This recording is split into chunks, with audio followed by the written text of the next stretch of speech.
Callum, brother. How are we? Good, man. Thanks for making the time, bro. You seem to not even flinch when I dropped you the message the other day, like, bro, podcast, can you make it? Yeah, what time? So I'm pumped to have you on. Like when we're talking off camera, you're in a field that is not foreign to me on a surface level, right? I know a few things about peptides, not much about genetic testing and so on and so forth, but you're doing a lot of stuff that's quite fascinating to me. So thanks for coming on. I'll let you introduce yourself. Tell us what this new venture is, this business that you started, and then we'll just dive into the typical types of clients that you're getting and what it is you really do for them. All right. Yeah, well, thanks for inviting me, and I'm excited to be here. But yeah, I saw some of my friends on. I saw Noah, saw Tiffany, and I was enjoying your content, and we know each other from before, so I thought, yeah, let's come down and shoot the shit. From Action Point. Yeah, action point, saunas, and we Yeah, end up doing these conversations, like you said, anyway, in the gym or in the sauna. So yeah, yeah. let's do it. So what is Icellare? Mm. How did it come about, and what services do you offer, man? Okay, cool. So let me break it down. So one thing you said there is about me starting it. So I just want to be clear from the start. I didn't create iCellar. It's not Okay, my baby, okay. but I've just been involved since the beginning. So iCellar stands for the cell of I. So basically, the cell of I means like we're all humans and we're all similar, but we're all very different. And we actually have capabilities in ourselves to heal, regenerate tissues, and just kind of go through life healing as we go. Now, as we get older, that kind of mechanism and stuff slows down with aging. So that's why injuries come in, that's why disease comes in, just all kind of aging starts to arise. So at Icellare, we specialize in some really cool regenerative medicine to just help people heal. That might be injuries, that might be neurological decline, but yeah, it's a precision medicine facility. So we have supplementation, we have diagnostic blood work, we do genetic testing, and then our flagship is cell therapy. So we can dive into all those cell therapies. Cell therapy. Cell therapy, yeah. Okay, that's a good place to start because Yeah. my brain's like, "Ooh, Yeah. what's that?" So give us So elaborate a little bit on cell therapy. so we have a bunch of different cells in our body. So one of the cells that you've heard about a lot is stem cells. Like if you're in that kind of R algorithm, like the fitness community, certain podcasters, the Joe Rogans, the Hubermans, these kind of people have been talking about stem cells. So everyone's kind of heard the word stem cells. And it's actually like really, really basic. Like when you're young, you fall over, you hurt yourself. It takes like a day or so and it's healed. That's because when you're young, your body's full of these stem cells. So you can think of stem cells kind of like your body's repair crew. So whenever there's an injury, whenever there's an accident, the repair team hears Comes a in. signal, comes in, patches it up, blocks the leak, closes the gas leak, and then it heals. Now, as we get older and go through life, the quantity of our repair crew diminish. So as we get older, that same injury, like this, for example, this is a like calisthenics. You've seen it. You get it on Yeah. the bar, you rip the callus off. Yeah, yeah. Now this is like 3, 4, 5 days, it's healed. But if I do that same thing when I'm 75, 80, it could take 3 weeks, 4 weeks. And that's because the quantity of our repair crew or stem cells is diminishing as we age. So really interesting thing with stem cells is you can take these stem cells out of your own body, right? You grow them, expand them, multiply them. So you take the repair crew, employ a bunch more, train them all up, and then once you've got an army of these repair team, you can integrate them back in the body, and they can really do some incredible stuff. Typically, Yeah. where might people, or when would be a good time to look into that kind of repair intervention, like the stem cells? Of course, generally speaking, if I don't, I like the example you used with the cut. You get a cut now, this thing is going to repair much quicker. Years, decades down the line, that repair isn't going to be as efficient. Now, generally speaking, where do you see the best results with stem cells? Like what types of injuries? Is it just injuries, Or are you also using the stem cells as a means of like maintenance? Yeah, it's a really, really good point. So injuries is just one aspect. So you have sport injuries, you have joint degeneration, which is like just old age, wear and tear, the cartilage gets worn out. That's like osteoarthritis. So you have degeneration. Injuries from sport tend to be more like trauma. So you get like tears in ligaments, tears in tendons, stuff like this. And then also you have joint pain. Joint pain can be caused from a wide range. So that all kind of comes under the orthopedic bracket. And to be honest, it's the same old story. If you go back to like when is it best, most people don't do anything preventative. They'll stretch, they'll warm up, but you're not going to go and get stem cells for a knee unless you've got a bad knee, right? Yeah. And normally what happens is you get a bad knee and you try everything under the sun before you give up and say this ain't getting better. Yeah. And if we're on that injury topic, what really fascinated me, because I didn't know either, is when it comes to these injuries, it always, like 9 times out of 10, these are areas, like the sports injuries that you will have heard of, are areas of really low blood circulation. So they're normally they have reduced blood circulation, which is why they just don't heal. Yeah. So like when you talk about meniscus, there's a common knee injury, ACLs or MCLs or rotator cuff or Achilles, all these, or even discs, herniated discs in the disc area, all these are really low blood flow areas. That's why they just don't heal naturally. Because of low nutrient delivery. Exactly. Yeah. So it's oxygen, blood, nutrients, and then with that is like the growth factors, these cytokines. These are what can help the healing. But because of the lack of blood to those areas, they just don't heal naturally. So you can take the ibuprofens, you can rest, and some people do, and they'll do ice, they'll do all the hot and cold therapy, and they'll rest a long time. And as soon as you start putting that joint under any kind of strain or event, the injury's back. Yeah. Okay. So that is why these joint injuries, regenerative medicine, which is this cell therapy, is really, really, really exciting, because what the stem cells do, and these stem cells are called mesenchymal stem cells, MSCs. What they do is they have a lot of anti-inflammatory properties. So normally pain is like inflammation. So it'll help by reducing the inflammation, which in turn reduces the pain. But that's not fixing anything. That's just like what a steroid injection does. The pain goes away, you feel great, but that root cause of that injury is still there. Yeah. So stem cells have the ability to regenerate the tissue. So that is when you're talking about the root cause. That's why stem cells are so special and so different. So they can go into that joint. Not only do they reduce the inflammation, they can hone in on the damaged cartilage, the soft tissue tears, and they can regenerate that. So whilst the inflammation's down, good blood flow's gone in, they can regenerate that tissue, and that's why you can prevent surgery and prevent, joint replacements, because the root cause of that tear or cartilage degeneration gets regenerated by the stem cells. So, people come in, they've tried everything else under the sun, 20 million stem cells into the joint or into the disc. All of a sudden, the disc is back to normal, the cartilage is back, the mild tear is replaced, and then and then you're away. Yeah. Phenomenal. Yeah. Piquing my interest, bro. Yeah, that's when it's cool. But that's just for orthopedics. So stem cells, they regenerate tissue, reduce inflammation.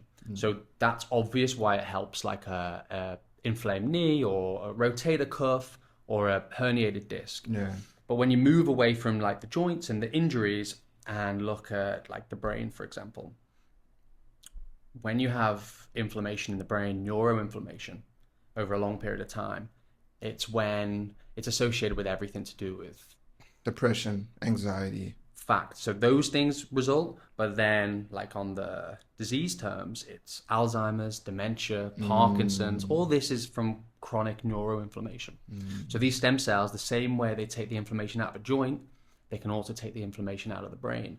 So for those patients, you can address it with, higher dose intravenous administration. So the same way you go and get like a hangover IV, you can get a large quantity of your own stem cell IV, and that'll systemically go through the body, reduce inflammation that it finds, and it'll target the brain. So that's why those patients again, until your brain starts, you know, glitching and you start forgetting your granddaughter's name or forgetting where you parked the car and all that, normally you don't address it.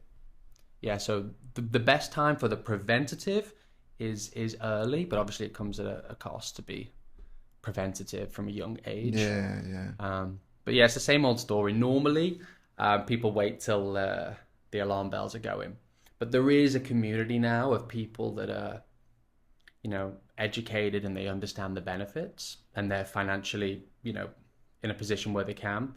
So we're getting a lot of like young biohackers, crypto community, this kind of people that are collecting stem cells early, growing them, and doing these like annual IVs because that's just, you know, like the best way to systemically slow the aging process. Because you've got like a constant repair crew just going in, fixing everything as soon as it arises before it materializes into something bad. Exactly. And then with the IV stuff, what kind of IV therapies do you guys offer? And maybe even a better question would be, which ones do you think are worth doing like early on? Because I think I haven't looked into it too deeply, but I do some freelance work for Stay, the clinic at Stay. And I'll talk to a number of the clients there, and a lot of them come through and they'll book a certain package. Now, I know some of these words can be quite catchy and they don't always hold a lot of weight behind them, like detoxing, for example. At least in my opinion, I understand that it's a great marketing word. Right. Detox. People will want to detox after, like you mentioned, a bender. And then they'll go in for the IV for that. Or if they just aren't feeling 100%, they'll think they need to detox when they just need to go back to basics. They need to go back to sleep, strong social connection, A, B, and C. But the detox thing is like the catchy and the trendy thing. So when it comes to these types of IV therapies, what kind of recommendation do you have for people young and old? Yeah, so there's a wide range, and basically the IV is just supplements. That's all it is. But you take it intravenously, it just absorbs better. You know, when you're taking pills, it's like 10-20% absorption. Exactly. So the supplement, that's exactly what it is. It's the same as a tablet, but in IV form. But yeah, there's just a wide range. So one thing you see, and you picked up on it well, is like, you know, you're a nutritionalist, right? So some people need certain things, and you can find that out real easy. You just do a blood test, right? And find out what you're deficient in. If you've got really high, stable levels of vitamin D, right? You don't need to be going and getting vitamin D IV, right? If it's low, then maybe you do. Like, for example, me, this is a really good example. I look quite healthy, fit, strong. And then when I started doing my bloods, as soon as I got in there, just full lab rat. I was like, right, okay, we've got the lab here. What can I do? What can I find out? And actually, our founder is a professor at Oxford. He's a Oxford hematologist, molecular medicine. He's pretty badass. And he often does studies. We've got a lot of staff throughout the businesses, about 300 in total. He said, right, I want to do an iron study for all 300 people. 9 times out of 10, low iron is dietary. Right, you know, people low iron, you know, but not very bioavailable in vegetarian, vegan diets. Exactly. And then also women, like heavy menstrual cycles and stuff like that. Now, I am happily and proudly like very carnivore. All I do is eat good quality grass-fed red meat, but I eat a lot of fruit and some dairy and stuff like that. So I eat red meat like a caveman, and my iron was 0. Super low, dangerously low. So that's really weird, right? Yeah, from a very nutritionist standpoint, like why you eat the right diet. And then we had to look a bit deeper, and turns out it was a genetic problem. So we have these genes that are responsible for certain vitamin and nutrient absorption. And there's a gene associated with iron absorption. It's called TMPRSS6 gene. And I have a type of this gene which means that I just don't absorb iron. right? So it's like something I wouldn't know. I get tired, fatigued in the afternoons and rely on like definitely way too much coffee. But that's kind of normal, right? You wake up early, you train, you feel tired. It's like, oh, I pushed it, have coffee. Yeah. So that's that. But then what happens is, and kind of being young, healthy, and active makes it even worse because my heart's just not getting the energy it needs. It's not getting the iron. And I'm pushing it every day, running, doing everything that we do. Yeah. And it goes silent, right? Just a bit of fatigue. And then when you hit like 30s, late 30s, late 40s, late 50s, you've probably heard stories of like young, fit guys out playing squash with the boys and the heart gives out. All right? Or they're out walking their dog and the heart goes out, or playing cricket or golf and they have a heart attack, but they're young and fit and no one knows why. And it's linked to these silent deficiencies. So mine would be like an engine. It's not getting enough cooling, it's not getting enough water, and you're driving along, and all of a sudden, gasket blows or something, the engine overheats. And that is a silent iron deficiency. So now I've found that out. I know stuff in my face with juicy steaks is great for protein, but it's not giving me the iron I need. So now I need to take iron, but I can only absorb it intravenously. So this is why like these supplements, these IVs, can be really, really like efficient, clever tools if you do a bit of digging first. So now every 3 months I do an iron infusion. Okay. So now my iron levels are topped up, heart's happy, I'm safe.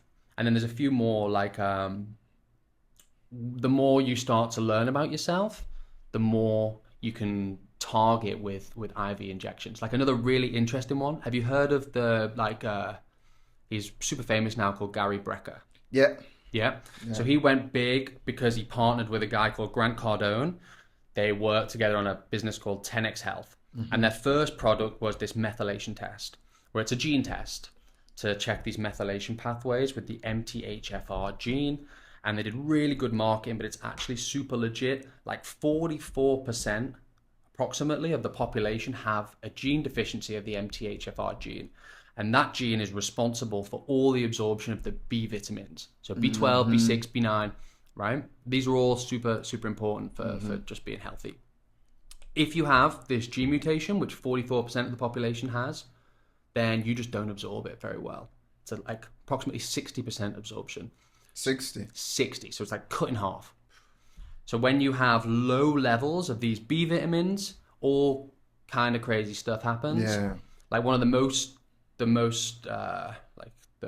obvious is there's a waste product that we have called homocysteine that needs to be constantly cleaned out because it's really inflammatory. It like scratches the arteries and just inflames, and it's associated with hypertension and stuff like that.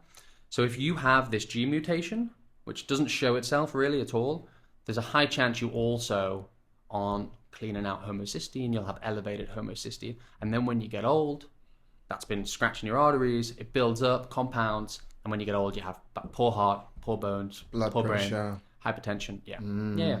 So I just said, great, let's check the lab, because the lab's got 400 tests. Like, do you have the MTHFR gene test? They were like, yes, we do. I was like, let's do it. Turns out I have it straight away. I have what he talked about. Okay. 400 tests. Yeah. So for the people listening to this, they're like, okay, God damn it. God damn it. Yeah. It might sound quite overwhelming at Yeah. first. And I am of the opinion that that's okay.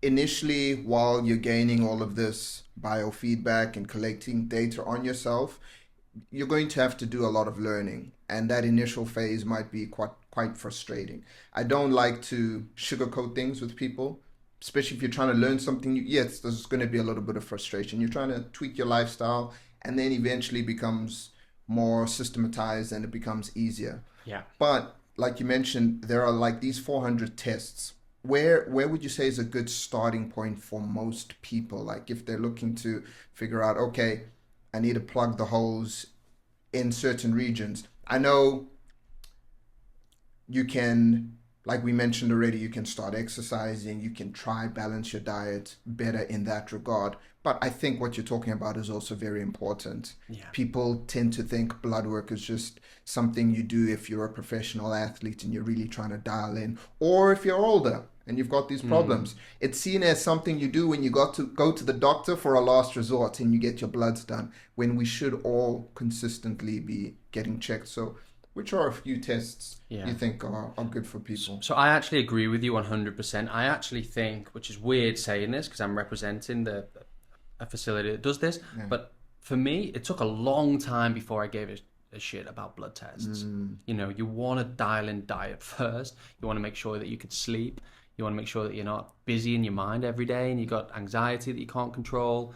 You want to make sure that you're at least moving every day, even if it's walking or grounding, or all these things are the foundation that you need, because you compound all of that first, your bloods are going to be better anyway, right?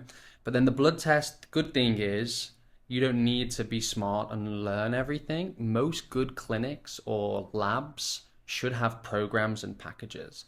Like, for example, when we got there, I was overwhelmed. I was just asking, like, checking on Instagram reels from people in the industry that I respected, the Hubermans, the Gary Breckers, the Paul Saladinos, these kind of guys that I respected. And I was just going through the list saying, do you have this? Finding it and doing it. So the first thing we did when we got there was answer that question that you said. And it was kind of create these bundles of like blood panels that are for the kind of avatar of me or you or whatever. So we designed one. It's called a peak performance panel. So basically it addresses all areas. So it'll look a bit at the blood, look how your blood is. It'll address the main hormones, testosterone, bioavailable testosterone, and then progesterone for girls, stuff like that. It'll look at these anti-inflammatory markers, which are normally skipped, like the CRPs, the homocysteines. Like in the West, they don't exist really. From what I see, the general health checkups don't do them. And then we look at like growth hormone, we'll look at liver study, iron study. So it's kind of like the most important from each area packaged up. And these panels are designed by the doctors, the wellness doctors. And basically what that does is if any major red flags are happening, it should be picked up. And then you can kind of go, okay, there's an inflammation here, or okay, the liver's overworked, or okay, the hormone's out of whack. Let's do a little bit more digging on hormones, or a little bit more digging on the inflammation. So these panels that you see are really good places to start. And you can, I mean, if you go on ChatGPT, put all your stuff in, ask it what should you test, you can get pretty epic feedback. But yeah, if you go to a lab which has these panels already, it's the best place to start. And what you should look at is like try and find somewhere that has a doctor that knows what they're talking about to go through it all. Because like when I got there, I had no idea what my iron deficiency meant. I had no idea. Exactly, that's a good point. No idea. So you need someone to say, this means this. Like it was hilarious. The doctor was like, oh, it's a good job we found it. I said, why? It's like, because you probably, if you keep running like you do and work out, he's like, you probably die like 45. I was like, holy crap. But then he said, don't worry, all good. You can't take iron supplements. Keep eating your steak because you love it. But you need intravenous iron so your body can absorb it. It's simple like that. But this is what's really cool. Like if people are already training, already working out, doing all the things that they like, then it's nothing you should be scared about, because the earlier you see your bloods, the better. Then you have a baseline, like even like cortisol level, like you check that, super stressed, you start working out, have a little hang out with your friends, you'll see it'll drop. And it gives you a good baseline. Stress management is huge. Huge. And like I like that you mentioned hang out with your friends. It's the most I'll often important. Talk about this with my clients as well, because I don't know, I feel like it's just a piece that gets missed, maybe because it's not as fancy. You can't really sell social connection. You can sell a training plan, you know, some fancy muscle ups or some fancy landmine explosive movements, your nutrition package that's going to get you toned for summer or whatever the case may be. But you can't really sell friendship. And that's what you need to help to manage your stress long term. There's a lot of data that shows that isolation over the long term is going to firstly make you more paranoid. And in a way, so you're talking about Huberman. I learned this from him. He was talking about a molecule called tachykinin. I don't know if you've heard of it. No. So flies have it, we have it. And in flies and in us, the longer we are isolated, the more tachykinin builds up in our system. And what tachykinin does is it makes us more paranoid. It increases our cortisol levels, makes us more anxious. So it doesn't actually facilitate the reintegration into society. So it's easy to grind. I think you seem like a successful dude to me.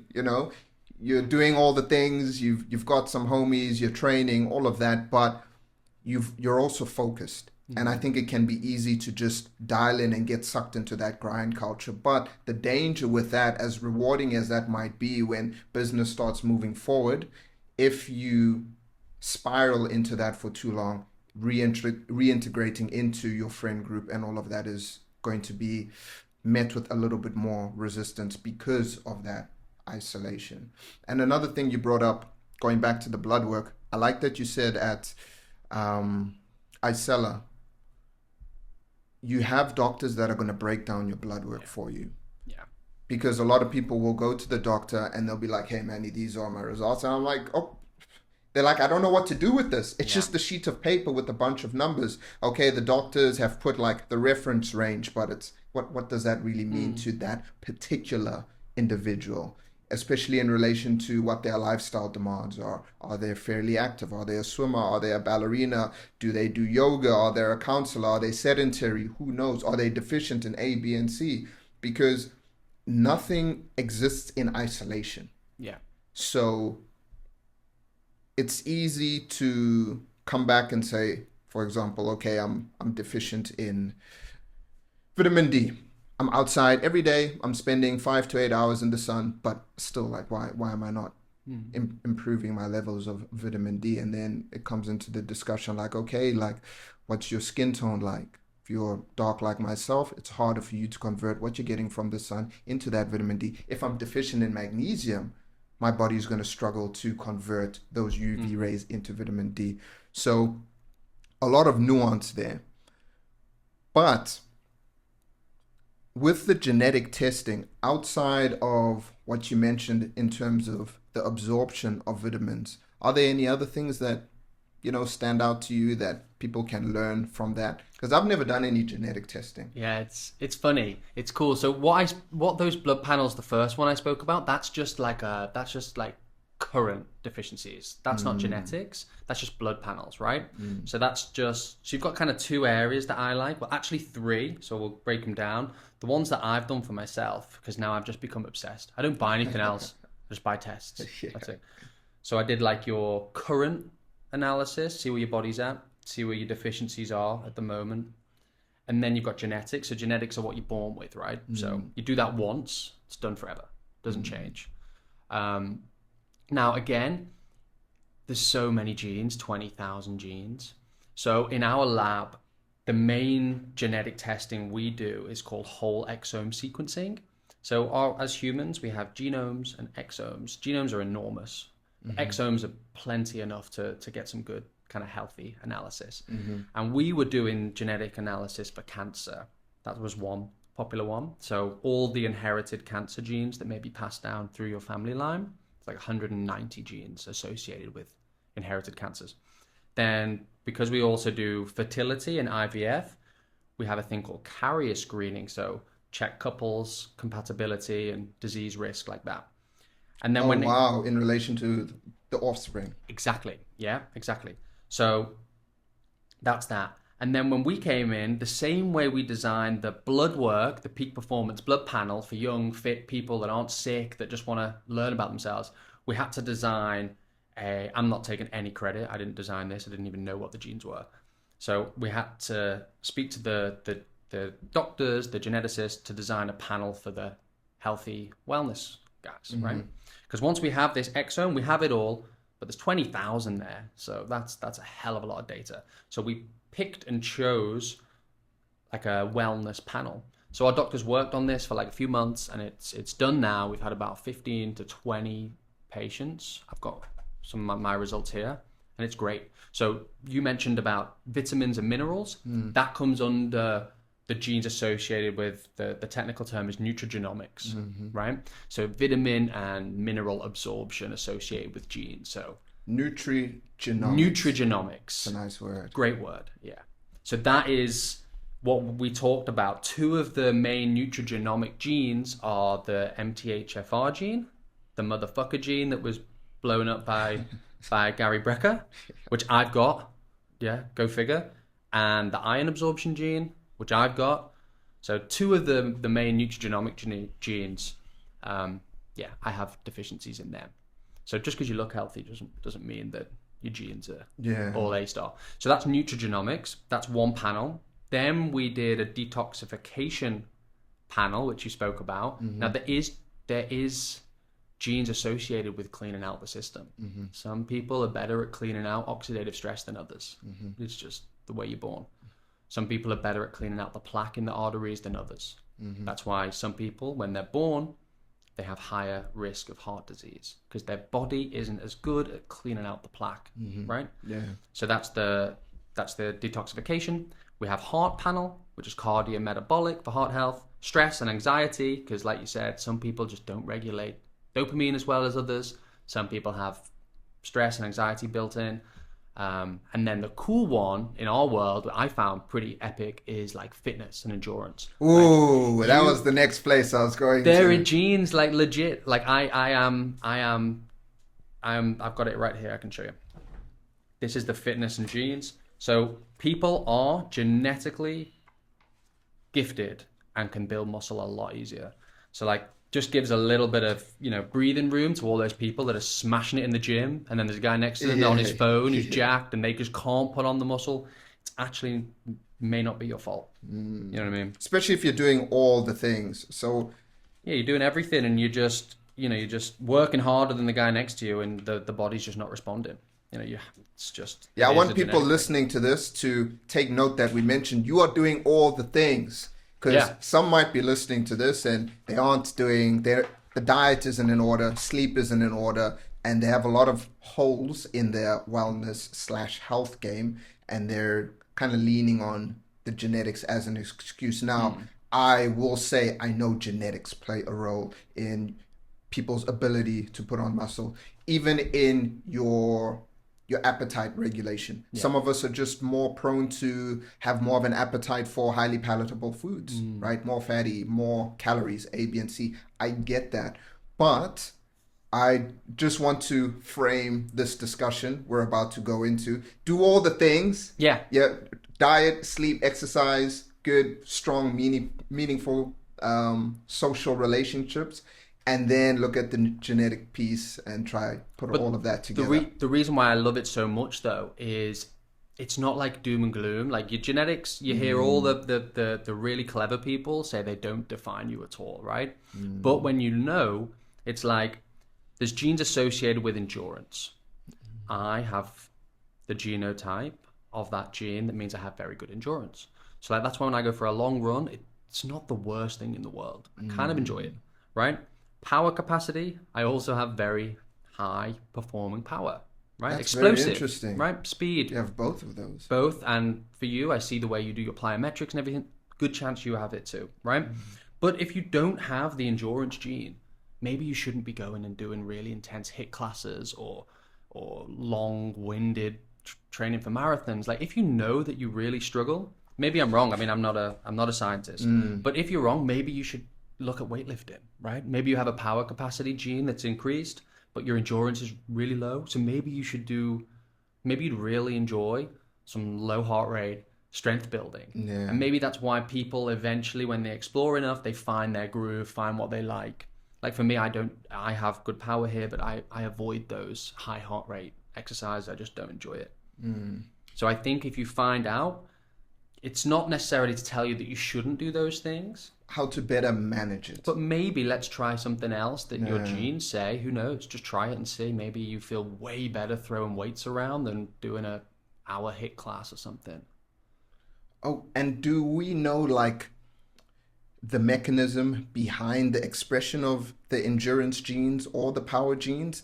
For example, is it that if I am lower on the endurance gene, is it in what is that saying about my lung capacity or my the stroke volume of my heart? Is there, do we know anything about that? I'm sure that's a really good question. I'm sure, well, obviously there is an answer, but I just have no idea. Yeah, I I'd have be no really keen idea. to explore that. Yeah, it'd be nice to know why and how, and if Yeah. it's something that can be trained.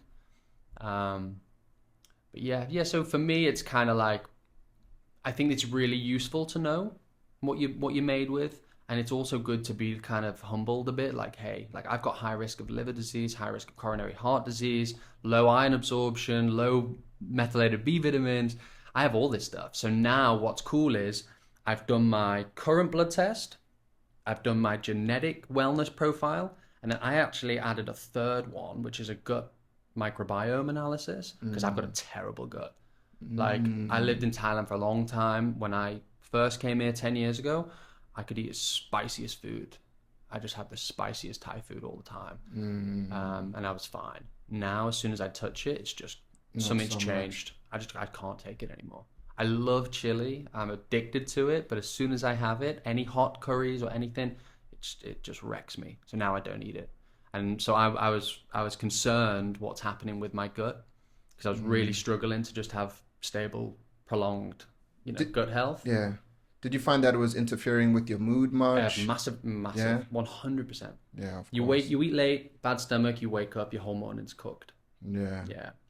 So now I have to be more selective. But anyway, so what I've done, like this is really far down this kind of, for me, this biohacking hole, Yeah. right?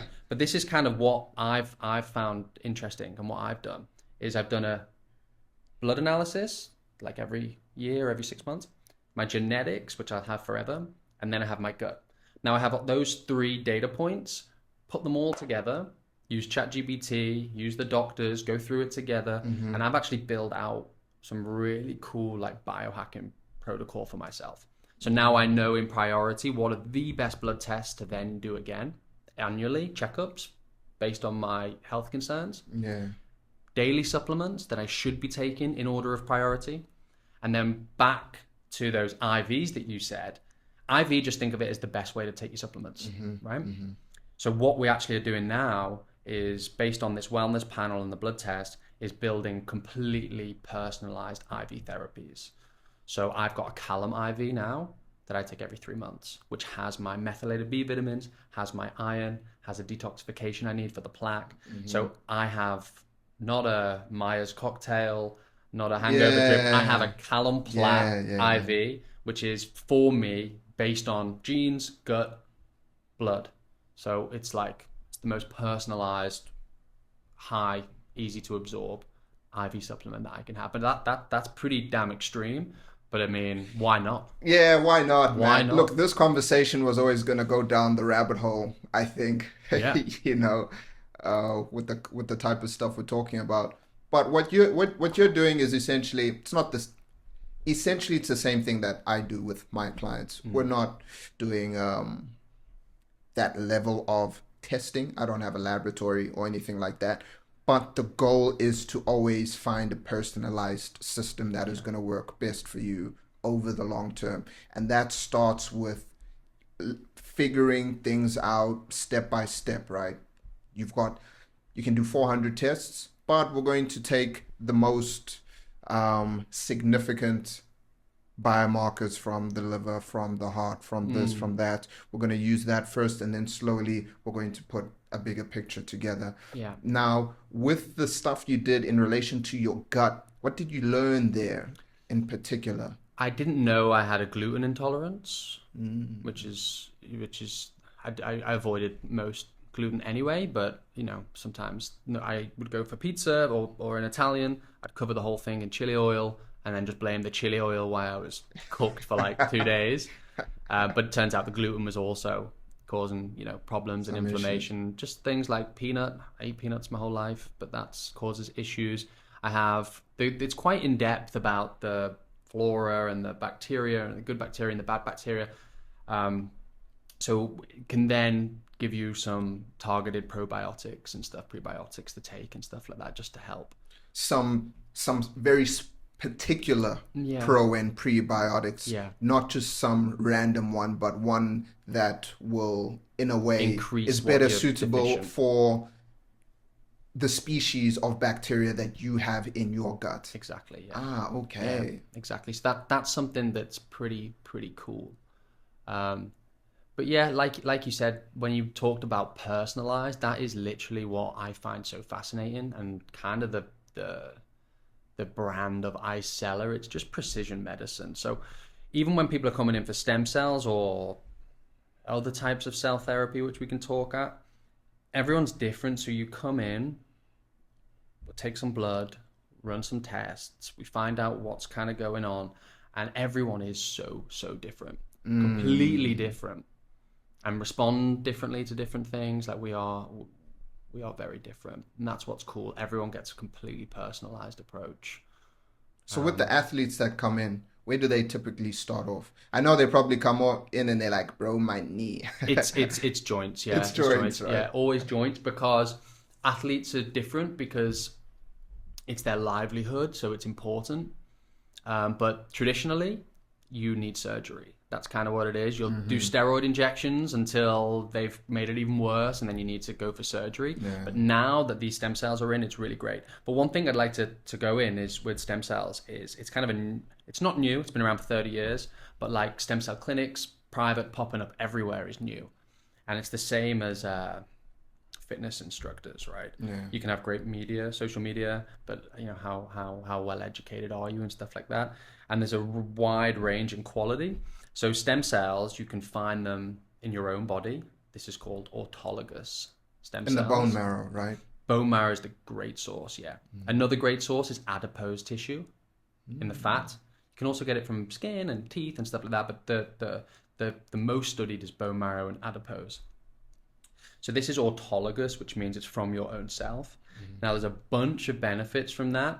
First one is there's no compatibility risk. Like your body, Manny's going to recognize Manny. It's going to go, yo, come in, all right? Yeah. And that means that it doesn't get stressed, doesn't build up antibodies, doesn't have any immune response. Same way if you had to get an organ transplant. Yeah. Your body, sometimes it may accept it at first, but not compatible. Not compatible. Yeah. And you can try your best. Sometimes even brothers, twins will accept organ donations, and they match for a little bit, and eventually it doesn't hold. So that's the main thing. But then if you don't get it from your own body, you have to find a donor, right? You get it from a donor. Now, a really good source from donors is when babies are born, you have umbilical cords, you have placentas. These are full of stem cells because stem cells are like the life source, right? So when babies are born, they have umbilical cords, and umbilical cord stem cells is an amazing source, like 100%. When I speak to the stem cell doctors, they're like, yep, it's great, load of rich source of stem cells, but much better than placenta. But with the umbilical cord, when you inject that back into your knee, yes, the inflammation might reduce, the pain might reduce, it might even regenerate the tissue, but you've always got that risk of that foreign DNA. Either number one, the body might just reject it and you've just wasted your investment, or number two, even though the knee's fixed now, over the years, the body will always, it's too super smart. It's going to recognize it's not its own DNA. You can't fight your biology, man. You can't fight it. So yeah, athletes come in normally with the same injuries. It's a rotator cuff tear, it's a herniated disc, or it's degenerative disc disease. It's a meniscus, it's a labrum in the hip, it's a ACL, MCL, and all of these are low blood flow areas. That's why they just don't heal. Yeah. So with the herniated discs as well, it is something that you could hope to manage. I say hope because it also depends on the severity of the injury, right? If you've let it go, you can correct me on this if I'm wrong, but if you've let it go on for too long, like you said, maybe you're just doing things to mask the pain and you kept on doing the same thing that was aggravating that particular area, then maybe stem cells aren't going to be the way to go. Yeah, correct. Yeah, so we have to review all injury cases first. Like MRI is the gold standard. Sometimes you can get away with an X-ray, but it's normally an MRI is needed. And then the orthopedic team have to review that. Do you guys have a DEXA scan? We don't. Oof. No. Okay. Yeah, I mean, some of the hospitals have, Yeah. but we don't. Okay. So the MRI is the gold standard for this. It gets reviewed, and like you said, sometimes stem cells are just not needed. Like stem cells will reduce inflammation, regenerate tissue. So for a lot of these sports injuries, they're the perfect solution because it's not getting the blood, it's not healing. So the stem cells will do that job. But when you talk about spine, it doesn't matter how long the damage is, but if it's an alignment issue, if it's out of alignment, alignment creates a lot of pain when things are unaligned. And that pain is better treated with physio. Like physio is better for alignment. Stem cells don't realign anything. They'll reduce the inflammation, but the root cause of that pain is alignment. So stem cells aren't the best. We have patients like, please, I've done physio for a long time. I'm not doing spinal surgery. Just try it. And we can, but it's like, we need to be brutally honest that stem cells have a role, have a job. Exactly. So, but go back to your point on the duration. Sometimes if it's alignment, yes, stem cells aren't the best. They can be used in combination with physio or surgery. But we have like construction workers that have been overloading themselves for 30 years and their discs are just... I mean, I guess cool. In a way, if you are having an alignment issue and one of the avenues to treat that alignment issue is through certain types of movement, having the stem cells reduce the pain might facilitate better movement and help you down the line to actually fix the problem. So the stem cells alone might not solve it, but the stem cells with the physio might make the physio more effective. In combination, for sure. Even people that need surgery, like let's say they've had a complete tear. So stem cells are good at mild tears. Yeah. But if you've got a complete tear, that needs to be put back together if you want to have stability and carry on being active and blah, blah, blah. So you need the surgery, but then stem cells post-surgery accelerate healing massively. Yeah. But we have a lot of herniated disc patients because, again, that disc, I think it's 2/3 approximately, has like zero blood flow. Or maybe I'm getting confused with the meniscus, but anyway, it's very limited blood flow. Very low. And what happens is it pushes on the nerves. So they get nerve compression. That's why you get sharp pains. And then you have that kind of nerve numb pain that radiates down the leg. Then you overcompensate and you damage something else. But it's, for me, I mean, the stem cells for like serious neurological stuff's pretty breathtaking. I can talk about that. But the joint is really badass because someone comes in and they've got pain, and it's not just pain. Like you may have seen it. I've started to learn that when you have an injury and your life is fitness or sport or whatever, that injury is just the tip of the iceberg. Yeah. That also means that like your confidence is down, you start to gain weight, your performance drops, you're watching everyone around you, so you get like the anxiety, you get the depression. Some people result to smoking lots of weed because the pain's there, or they drink a bit more than they used to, and it is just this downward spiral. And not to be super morbid, but you also shorten your lifespan and your health span. You shorten your health span, you shorten your lifespan. Yeah. So I like that you brought that point up, because a loss of function, or if you lose a certain degree of function and you can never get it back, maybe now you're in a wheelchair or you can't play the tennis, you can't go for the run, this is going to reduce how long you are. It's going to reduce the degree of your vitality. Facts. And for sure, it's going to shorten your life. I know a lot of people that are young listening to this, 30s, 40s, I consider 50s relatively young, depending on what you did in the earlier years. They might be listening to me and thinking, okay, Manny, you're being a little bit dramatic. But I've seen this within my own family. Yeah. Where it just takes one fall. It takes one fall. I've seen this in my aunties. I've seen this in my grandmother. older, wasn't really eating enough protein, getting enough sleep, managing the stress levels, doing all of the things, and they had an inability to catch themselves when they fell. Yeah. And on top of that, their bones were very fragile because diet earlier on, not doing the things that are going to strengthen their bones. They had fractures that pretty much never healed. Yeah. And from that, a loss of function. And it was very noticeable in a year, 2 years, Yeah. how far they had declined. Yeah. So it might seem far away, but like you said, it's nothing exists in isolation. Yeah. So you get that little injury. I hurt my knee the other day. Not nothing severe, actually, behind my knee. I was sprinting. I felt a tweak. I stopped. I was like, oh, Yeah. bro, we're done. We're done for the day. I'm going to rest. I'll come back next week and I'll continue because, bro, I was an athlete the whole of my 20s. And I know how quick these things can really spiral. Yeah. But let's dive into the brain a little Yeah. bit. You mentioned the stem cells in the brain. If there are other things that you offer in relation to supporting cognitive function, I think that would be fantastic. So for cognitive function, like you go down from baseline, it's everything that you preach and help with your clients. It's like nutrition, basically. Nutrition and healthy habits. This is the most important way of slowing down aging for everyone, right? Sleep well, stress management, eat clean, healthy habits. All this stuff is going to slow down. These are basically preserving stem cells in your own body. Right? As you age, the quantity of your stem cells diminishes. So the healthier your life is, the more stem cells you are. So you can think of it that way.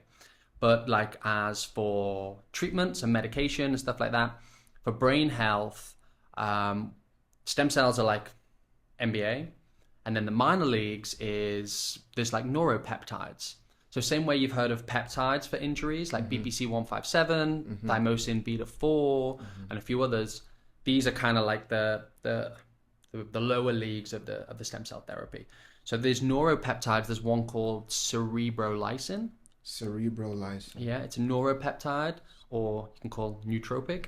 But it's widely studied. It's actually from pigs originally, but it's synthetic in the lab. And yeah, it's widely studied for people with Alzheimer's, dementia, stroke, and then also TBI. So TBI is quite interesting because we're surrounded on an island where people get punched in the head for a living. So yeah, and what I heard something crazy the other day that you don't have to be like knocked cold for trauma. Like small knocks, like heavy sparring, all this is like going to accumulate over time. Yep.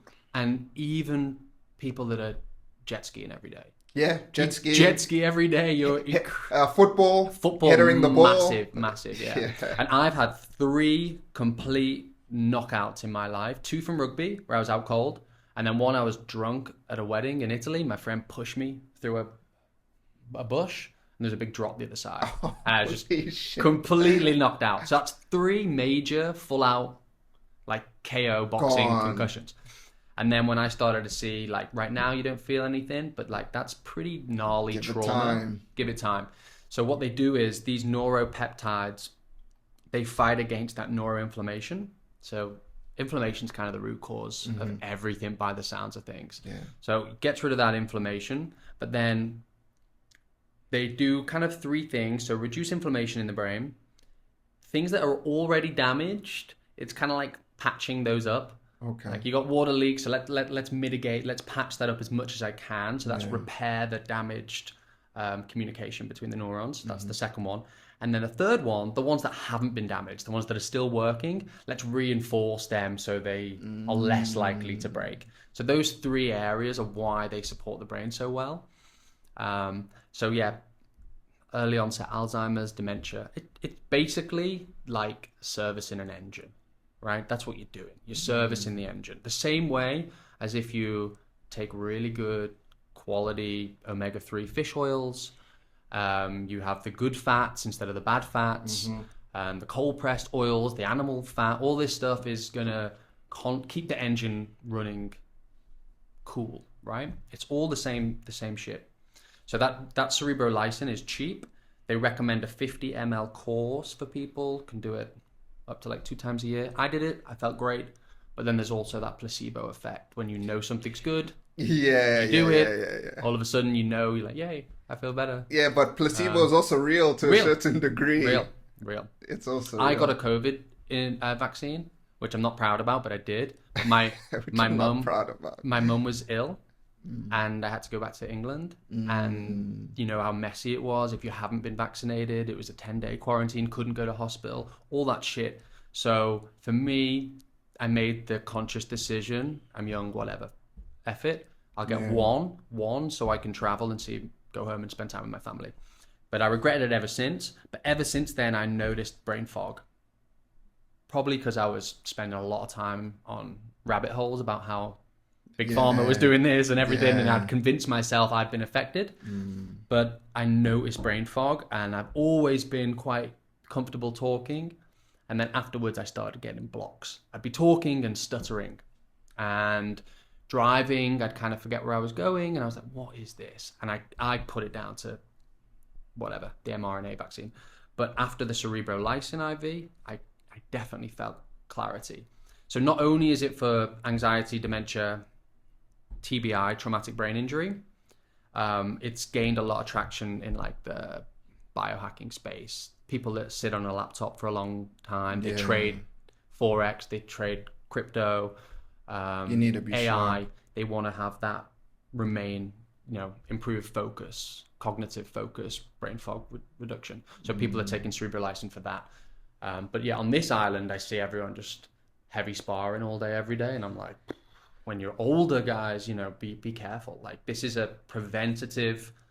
It's like when you take your bike in for a service, you should be doing that with your brain. I'm glad you brought that up because I have friends. I'm sure you have friends. I love them. I love combat sports. Like to watch it.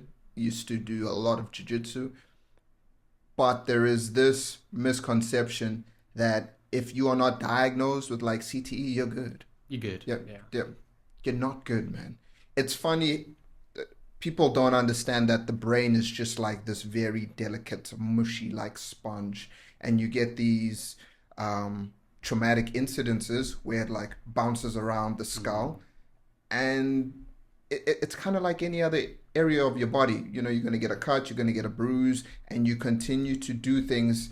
The brain is in charge of so much. Yeah. Just like you're talking about how this peptide can help to ward off cognitive decline. It can help bring down anxiety because part of the brain, like the hypothalamus, is involved in regulating things like cortisol. Yeah. So you start messing around and beating your brain up too much, you might not wind up with Parkinson's like Muhammad Ali, but you're going to find that your ability to regulate temperature is a little bit off. Your mood is off. I have friends that started to drool. Right. Yeah. Right? Or they just have black spots. So I'm very happy you brought this up. I'd like to give that a shot just because I'm like my own scientific guinea pig. And I do spend a lot of time on my computer. And why not? Right? Just for the sharpness and the long-term effects and just taking care of the brain. But lastly, tell me about your diet. You mentioned you are on carnivore. How long have you been on the carnivore diet? Well, I mean, I know it's not pure carnivore. It's more, I guess some people will call it animal-based. Correct. Because you're eating meat, but you're still crushing fruit. How long have you been on that? What have you found along the way that works? Things that you had to tweak, maybe some mistakes you made? Yeah. So I would say it's been quite a while, and I was very lucky when I was born that in my house, my mum and dad cooked good food. So like we had 3 meals a day that was like pretty much whole foods anyway, but we still had snacks. So we still had crisps and we had biscuits, but it was like very clear that like food was good food, like roast chicken with vegetables or a fish with whatever. But then we went and had our snacks. So it wasn't like a super healthy, freaky house. Like we had a crisp drawer and biscuits and chocolates. But like from an early age, I knew food was food, and then snacks was snacks, right? And we knew they were shit. It was like, don't have 2 bags. Only have 1 a day because it's shit, but it's tasty. So like when we grew up, I wasn't under any confusion of like, this highly processed crap was highly processed crap, but it's delicious when you're young, right? So I think when I grew up and I started to get more healthy, what was really lucky for me, and I'm so grateful for my parents, is that all I had to do was have less snacks, and I could still eat my 3 huge meals a day. Where I think the problem with most people dieting is that those lines are a lot more blurred, whereas the food they're eating is highly processed crap. So like it becomes this like, I have to change everything, and they're not used to the natural flavors and limited sugar, and you know, the insulin sensitivity is all out of whack. So for me, it was always easy because I ate great food anyway my whole life. So I just cut out the snacks, and I was good. And then as I started dialing in and getting more and more interested, I cut out grains completely, cut out processed carbs, like pastas, breads, rice, everything. But not so strict. Like if I went to a restaurant, went to a birthday, I'd have a pizza. I'd have some garlic bread. Flexibility on eating out, but I would never have it at home. So my diet now is quite extreme, but for me it's normal. So I used to be fasted every morning until the afternoon. But like I said, I've just started experimenting. It's probably been a year, 2-3 years of fasting. But now I wake up and have like raw milk or kefir with some organic honey in it. And that's like a absolute heaven to me these days, starting with those calories. Fermented foods for the gut. Yeah, exactly. Well, I need it, right? Yeah. So that's what I did. And for exactly what you just said for the gut, I would have black coffee and, you know, electrolyte water instead. And then I would eat later because of the fasting benefits, which have great benefits. But for me, with my gut, the black coffee on the empty stomach was actually counterintuitive. It wasn't it wasn't, I don't know yet, I've only just started, but I think the fermented kefirs and the raw milk with the honey is better for me than black coffee. For sure, has to be. For sure. Has to be. So I'm on that now. This was my first coffee, so it's like, what, 11 o'clock or something? No. And I've lined my stomach with that. So that's what I eat. And then for dinner, 9 times out of 10, I don't really snack in the day. I kind of eat 1 meal a day, kind of. Oh, okay. Not super strict on it, but it's just like, I'm not hungry for, now I have the kefir especially and the honey. I'm not desperate for lunch. I'm normally busy. I like to be sharp. I'm used to fasting. So for me, I feel like I've got loads more than I used to anyway. Yeah. And then I just get really excited for my dinner. And it's either steak, grass-fed, good steak, or grass-fed mince. And that's 90% of my protein, to be honest. I don't really trust a lot of fish. And the wild fish is super expensive. Like the wild salmon and the wild tuna. So I go for the red meat, and then I'll have either avocados, organic eggs, some kimchi if I can find some good ones, and then mix it up with some sweet potatoes, some beetroot, but pretty much steak and eggs. Okay. Pretty much steak and eggs. And then, yeah, mix it up with, I like capers, I like olives, these kind of things to keep variety. All good, clean food, man. Yeah, but the steak and the eggs and avocado is pretty much every day. I'm sure your body is pretty efficient at using fat for fuel, and I mean dietary fat. Yeah. Right, because not having a ton of carbs, and also because of the fasting. Now, the last time I did a 3-day fast, it was horrendous for me. I know people will say, you know, day 2, the clarity. It's just, all 3 days were rough for me. But I think that is because my body isn't as good at switching to the utilization of fat. Now, I know a while back it was very trendy to talk about metabolic flexibility. Today, metabolic flexibility, I think people misinterpreted for being more fat adapted, where in essence, metabolic flexibility means that your body is good at shifting between the two. You know, it can use some glycogen, it can use some fat as well. I know I tilt more towards the glycogen portion of things, but I do think I need to move things around slightly, because it's good to have that ability to, if you have to, go without food, and then your body just taps into that. It is always going to be using a certain degree of fat. People like to polarize things quite a lot. They think you're either using all carbohydrates or you're using all fat, and it's going to switch. But I'd also be quite interested to dive into what you spoke about in relation to the one's ability or one's capacity for endurance type training or power type training in relation to their genetics, and how that affects their ability to use certain nutrients in the body, liver glycogen, muscle glycogen, dietary fat, body fat, all of these things. And I'll be keen to see where you fall in that regard as well. I'll do some homework on it. I'll look up. I'll invite you back on the podcast, and we can dive into that a little bit. But that's fascinating, man. We've been talking for a while. I've learned a ton, Callum. How long has that been? Bro, that has been, we're over an hour. Wow. Yeah, okay. about an hour 10, an hour 20. So that's interesting.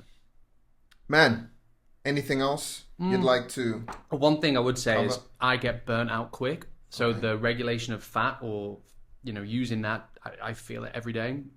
And then I just smash the fruit. So I have lots of fruit. So I get a lot of carbohydrate from the fruit and the honey.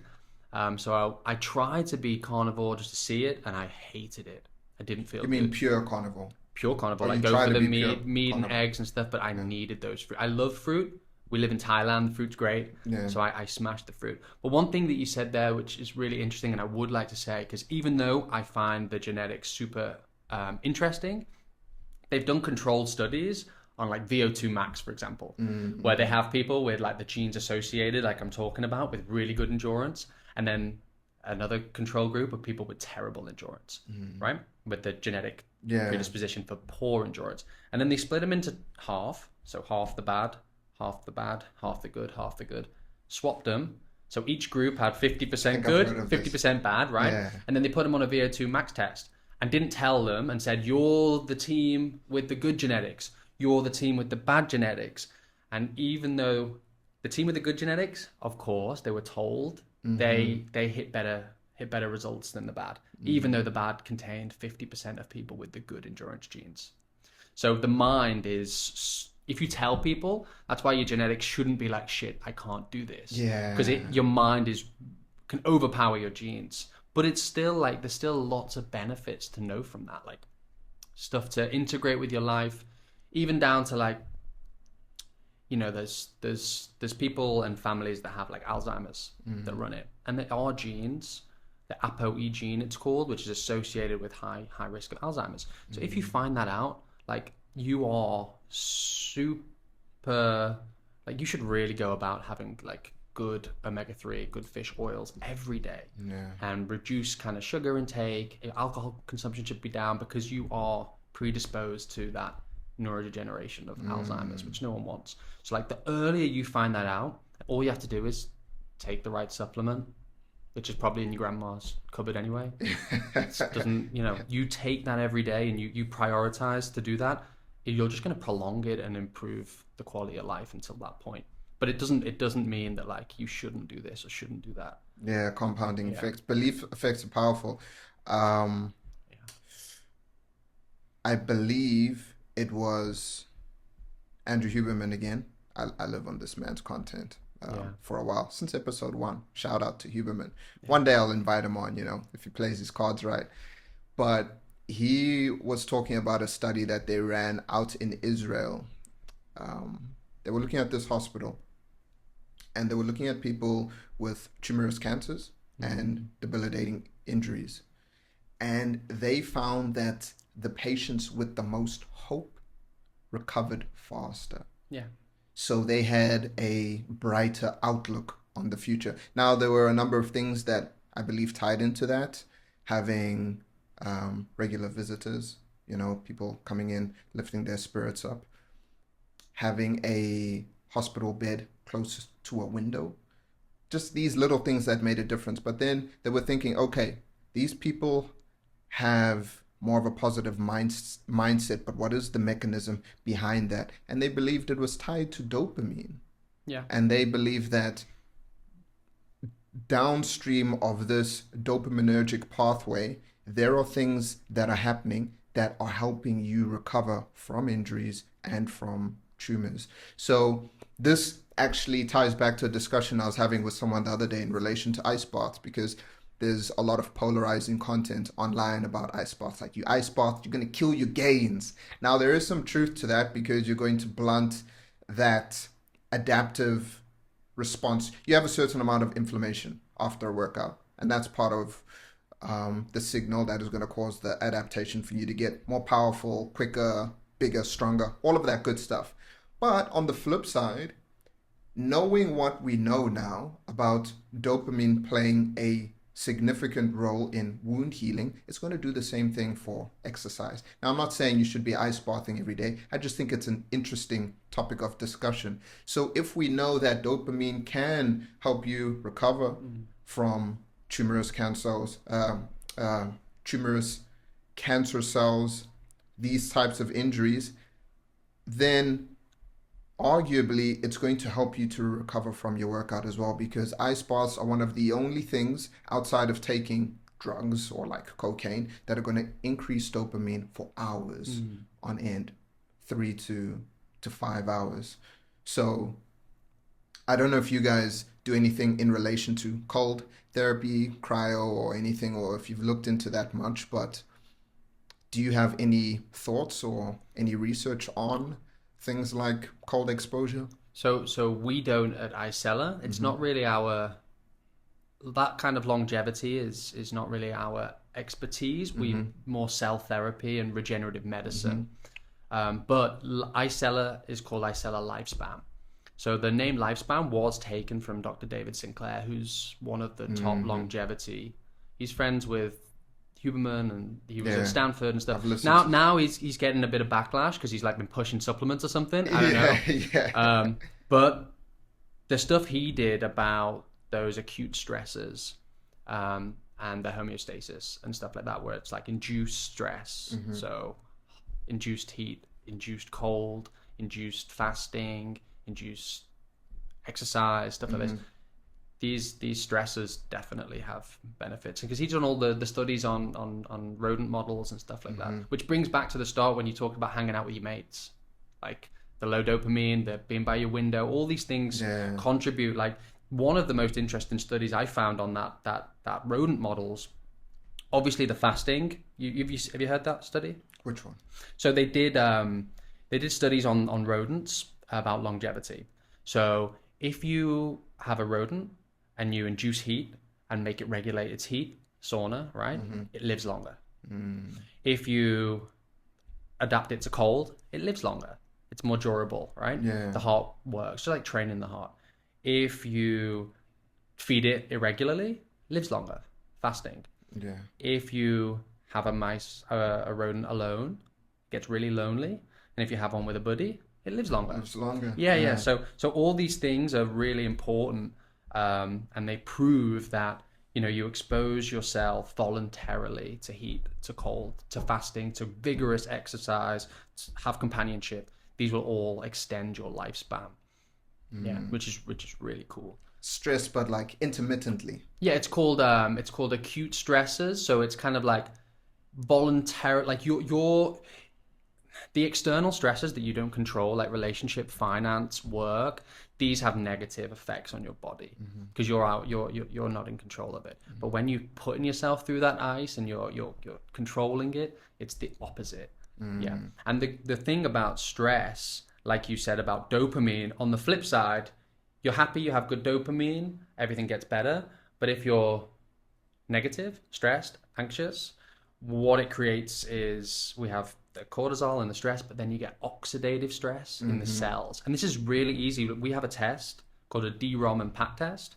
Someone like you, it seems like life's good at the moment, everything's happy, you'd probably be super, super fine. But you get people that are like, they don't have to be fat, they're just a bit in their own heads, a bit stressed. And then we check their oxidative stress, their DROM impact test. And on a cellular level, they have a lot of these free radicalized cells. It's called oxidative stress. And that causes a whole bunch of problems, the internal cellular stress.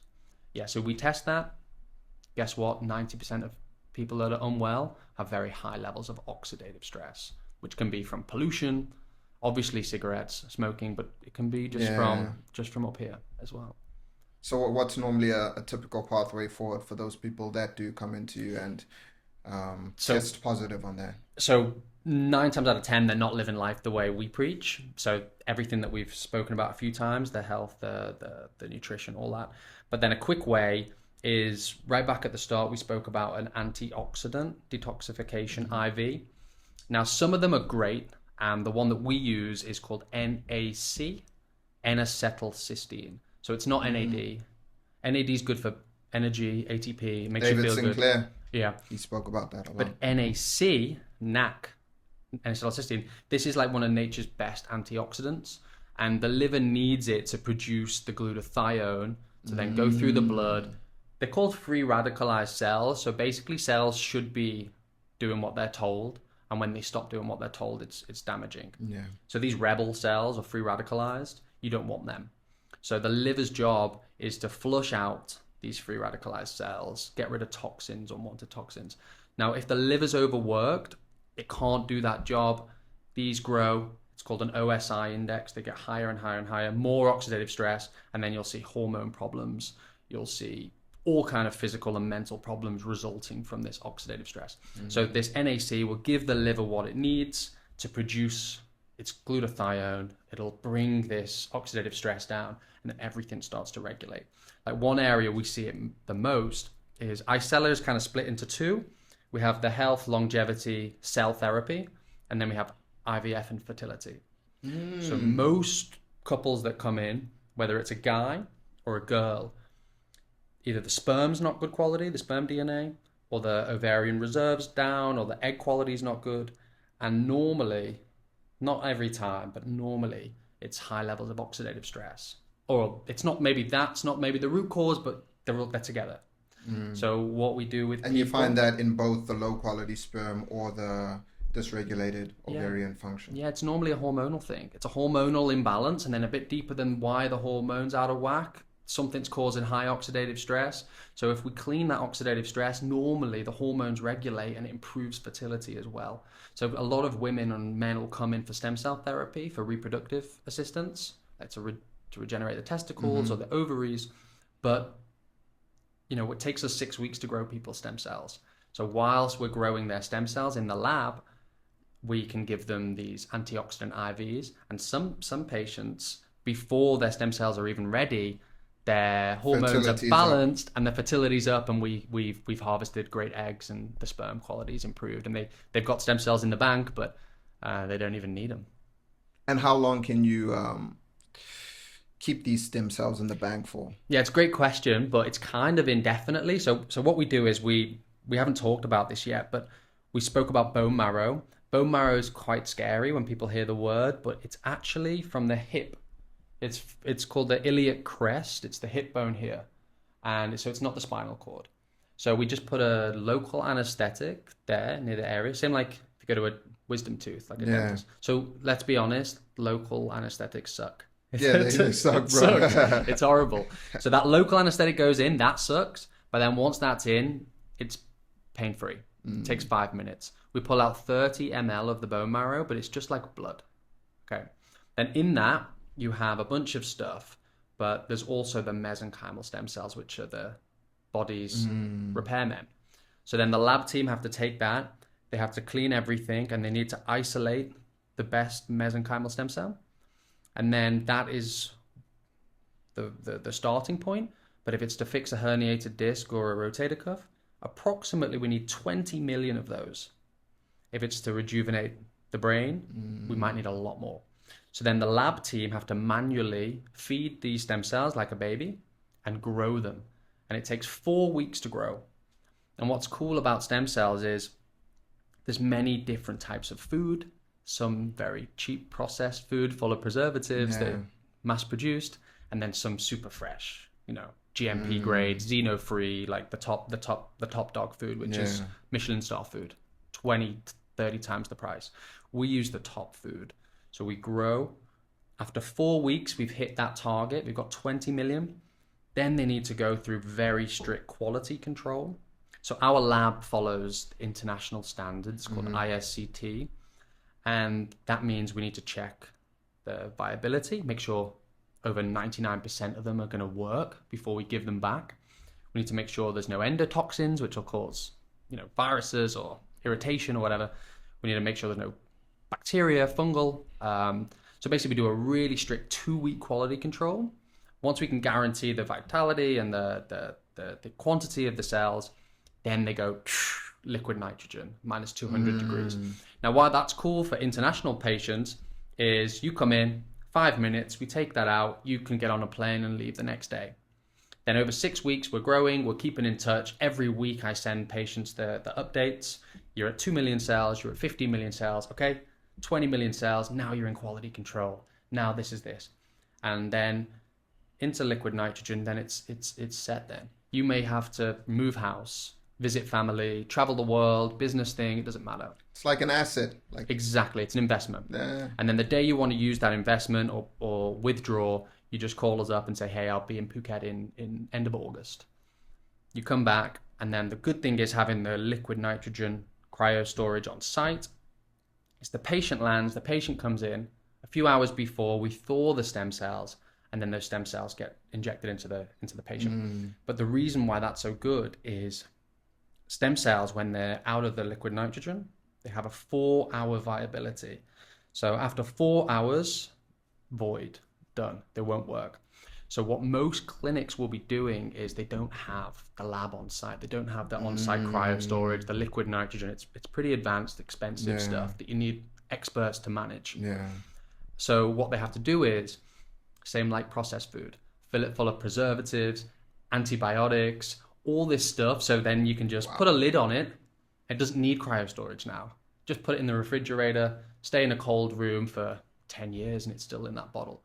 Whereas for us, we need to make sure, have you landed? You're in, okay. You're coming today, okay. It's going to be thawed, and it all has to be done within that time frame. Otherwise, it's not fresh. So fresh is best. Same like, fresh picked organic oranges, cold pressed, or highly processed 7-Eleven, orange squash with all the colorings and stuff. Yeah. Yeah. So it's an interesting industry, and obviously there's a wide range of quality, but the cryo storage allows for massive flexibility. So that's one benefit, is the stem cell quality is better, allows for flexibility for patients returning. But a new interesting thing is banking. So like you mentioned before, like an asset, you're young, you're healthy, pull out my stem cells, put them in the bank on a rainy day when it comes, when I'm 60, when I'm 70, when I'm 65, whether I need a surgery, I have an injury, or I want to start being preventative. You've got your young, healthy, happy 35-year-old cells just ready to rock. How frequently do you think what's a good range for someone to be taking stem cells? Say I wanted to do a little bit of maintenance every year. I'll do this with peptides like BPC 157, TB 500 annually. I'll cycle on and off them for 3 to 4 months, something like that. But in relation to stem cells, I know age is a factor and all of that, but generally what would be a good annual or biannual cycle, do you think? Because you want to get ahead of these things before they actually become issues, right? Yeah, so this is not my recommendation. This is just from what the studies are saying. Yeah. But the studies do say that you shouldn't, how much are you weighing right now? 87. So a high dose would be 87 million intravenously, so it would match your kilogram weight. So if you took that annually, that's a really effective way of slowing down the aging process. But in some studies, they don't recommend doing more than that every year. And you see clinics doing 300 million cells, 400 million cells, because they're just buying them. And one interesting thing, let's talk about it, is when you're doing joints and stuff, it's low quantity. So it's just 20 million. But when you're doing these high dose, one thing that we make sure we check first is cancer. Exactly. So most clinics avoid this step.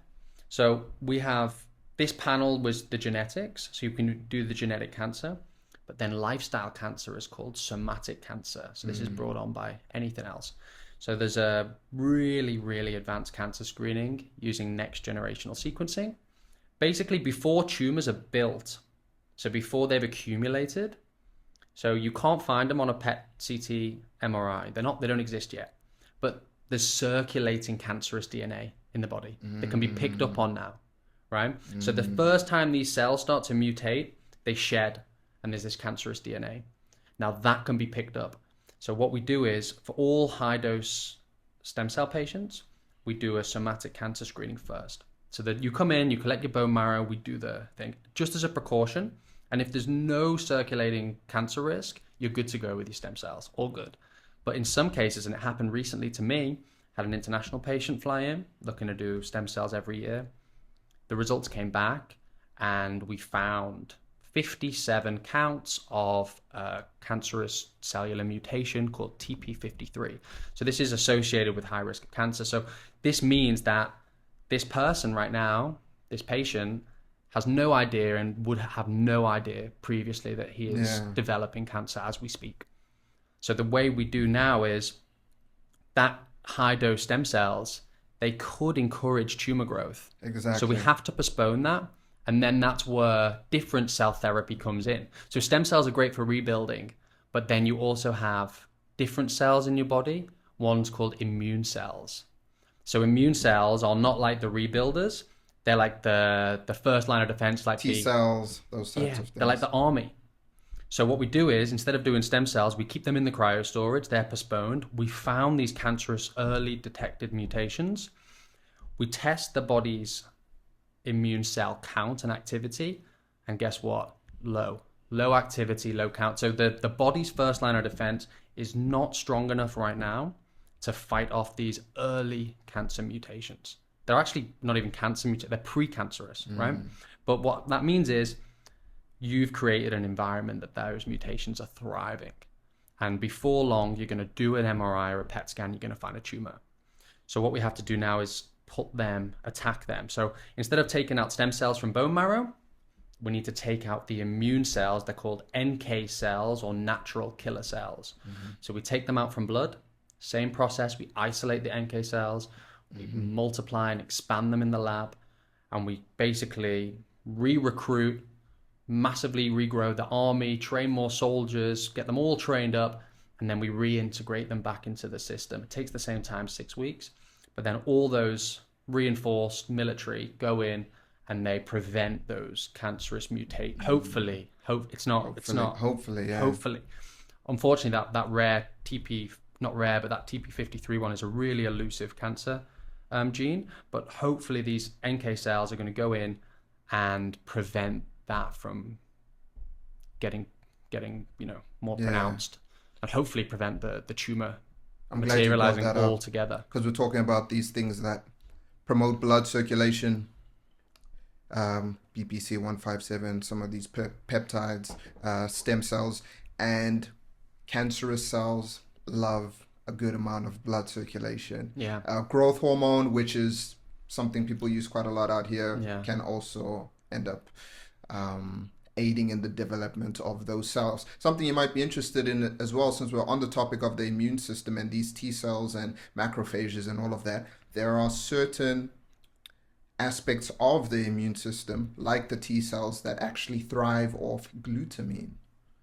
So I don't know if that's something that you like to add to your stack, or that's something that you guys also sell. You said you do sell supplements, but I have found in like clients, particularly the parents, once the kids start going to school, they start getting quite ill quite frequently, because the kids are going to school, coming back home with a host of bacteria and viruses, and then parents are like, oh, I never used to get sick so much. Of course, some of this can be down to the immune system just being a little bit overworked. They're not sleeping as much. But with high doses, not really high doses, I think generally speaking, people will be taking about 3 grams per day, but on like a 5 to 10 gram dosage, I found that this is, of course, anecdotal data. They don't really get sick anymore. So I first learned this from, I'm sure you're familiar of Dr. Rhonda Patrick. She was talking about the same thing, and Dr. Andy Galpin was saying that he likes to use it with his athletes. So it's one of their stacks. So I like to use glutamine. I'll take it for myself, but with my athletes, particularly speaking, if they've got a fight camp coming up, right? They have to lose weight. This is not only true of athletes, but anyone that is in a calorie deficit, it's going to be an added stressor on the body. Then we'll up their glutamine, and then we'll find that they don't get as ill during fight camps anymore. Same thing with clients that are more prone to illness. Some people are doing all the things, You're right. sleeping, checking all of the boxes, but they still tend to get quite sick. And I've been able to reduce the frequency of illness in a number of my clients over the last year from just a little bit more glutamine. Okay. I haven't heard about it, so I'm interested to do a bit of research and Yeah, have a look. Yeah. Have a look. You can get it in powder form, like creatine, or capsule form, but I prefer the powder because you can be a lot more intentional with the dosage and can spread it over some time. So what other what's kind of like your daily stack for supplements and stuff like that?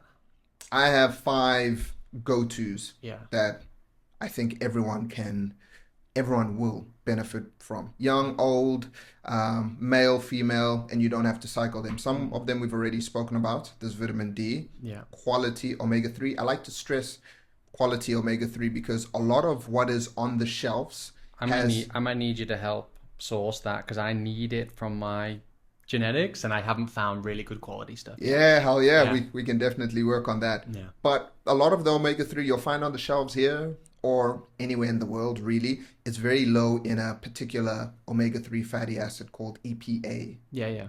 And I'm sure you've heard of some of the research showing that getting at least 1 gram to 2 grams of EPA daily can be quite as effective as some SSRIs, serotonin reuptake, selective serotonin reuptake inhibitors, antidepressant medication. Now, that doesn't mean that I'm saying this and I'm giving someone medical advice, stop taking your antidepressants, but some people have been able to reduce the dosage, or even if they aren't on that medication, they just have a more stable mood. Now, the body loves omega-3s for a variety of reasons, but it's definitely part of the stack. So vitamin D, omega-3, magnesium, creatine, and glutamine. Okay. Can't go wrong with those, man. Yeah. Generally speaking, that's where we'll start if we are talking about supplements. And then past that, those are like the extras. If we're going to talk about things like, I don't know, ashwagandha, lion's mane, myo-inositol is one that I'll use quite frequently as well. So initially myo-inositol was used for fertility purposes because it's healthy for the ovaries in women and fantastic for the testes in men, but it's also very good at helping the body regulate cortisol. Okay. So it's something you can take in the morning or at night. Now at night, myo-inositol can help reduce the duration that people find themselves waking up for in the middle of the night. To urinate? Sorry? Did people wake up to No, urinate? not to urinate, or just if you have sleep disturbances. Because some people, they also have like irregular heartbeats or they're producing cortisol at the wrong times of the night and then they wake up and they can't fall asleep. So myo-inositol can help you reduce that time. So say you normally wake up and you can't fall asleep for 15 to 20 minutes. Myo-inositol might bring that down to 12, 10, Okay. 5 minutes. And unlike Because I have that. I have have it that. regularly. I'll wake up, I'll go to the toilet or something, and my mind is just give it a shot, man. booming and it takes me a while to Give slow it a down. shot. Yeah. Now, you want to get just the myo-inositol by itself because it will normally come with just myo-inositol or myo-inositol with D-chiro. And D-chiro is anti-androgenic. So you want to avoid that. Some people, some ladies will use that if they have PCOS because that's tied to having higher levels of androgens in the body.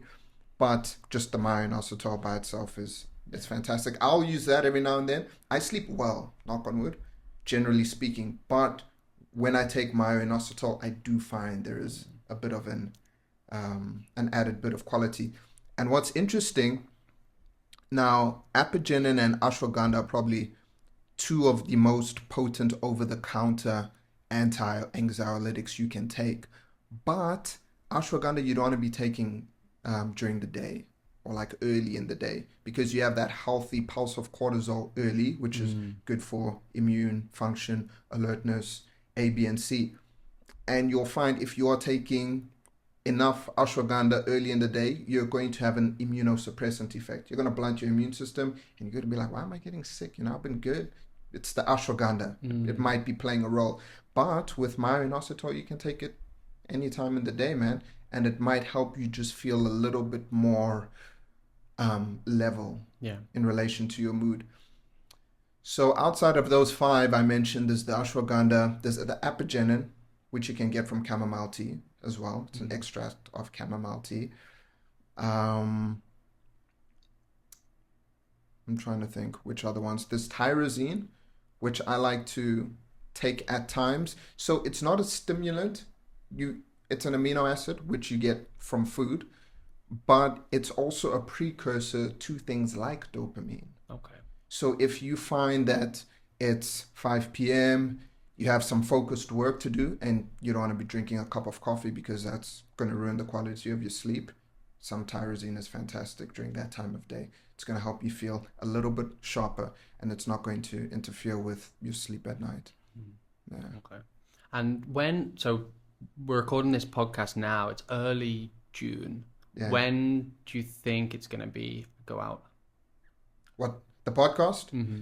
I'm launching the podcast this month, man. So it'll be out in June? Yeah. Because you kept saying there's something that I want to do as well. It's at Icellare. So we talk about the anxiety and stuff like that from all the kind of causes, but it is actually the Men's Mental Health Awareness Month right now. Now, we know a lot of things can improve that. Grounding, meditation, breath work, exercise, hanging out with your friends, all that stuff. But that MTHFR gene that we spoke about at the start, that's something that I have. And we talked about how it can elevate homocysteine, the waste product, and how that can be bad internally. But what it's showing that externally and behavioral, it can really increase anxiety, paranoia, and stress, because you cannot process the folate, which is in our diet. So you need methylfolate. But anyway, a lot of people, even though they're doing the gym and they're doing all that stuff that's supposed to work, still have anxiety. And we don't want to do anti-anxiety meds or the SSRIs or any of that stuff. So one thing that could be good is I spoke to the guys at the lab, and we're going to do like 50% off this gene test, 50% for all men this month, that they can come in, because 44% of us might have it. I have it. And now all I have to take is methylfolate and methylcobalamin, the methylated form of B12. But basically all you need to do is a supplement, and guess what? Anxiety, overthinking, paranoia subsides. Internally, homocysteine dropped. So we might, I really want to encourage, if any men are like smashing the gym, hitting the beach, hitting the sauna, but you're still overthinking and you're still stressing and you're still worried, come in, and it's going to be each gene's 3,000, so it'll be 1,500 baht. It's like nothing. To do this gene test and check, and if you do have this mutation, same like me, then there's a very good chance that's the cause of the anxiety and the stress and all this stuff that just refuses to go. So yeah, if this podcast comes out by then, you still have a week or whatever to fly in. Yeah, it must. I meant to release it last month, but I had some issues with having to find a new video editor. My old one just... Anyway, no need to go into that now, but yeah, this is the month for it, man. And so what I'll do is I'll chop this up, I'll send it to you. Sure. You'll have access to it, whatever you want to use that. But thanks for coming on. I've learned a ton. I need to go back, listen to this, replay it, take some extra notes, because I really want to have you back on. I'm just down the road, so we can come back and, like, if you want to focus on like some of the different things and just spend podcasts on that, we can do that too.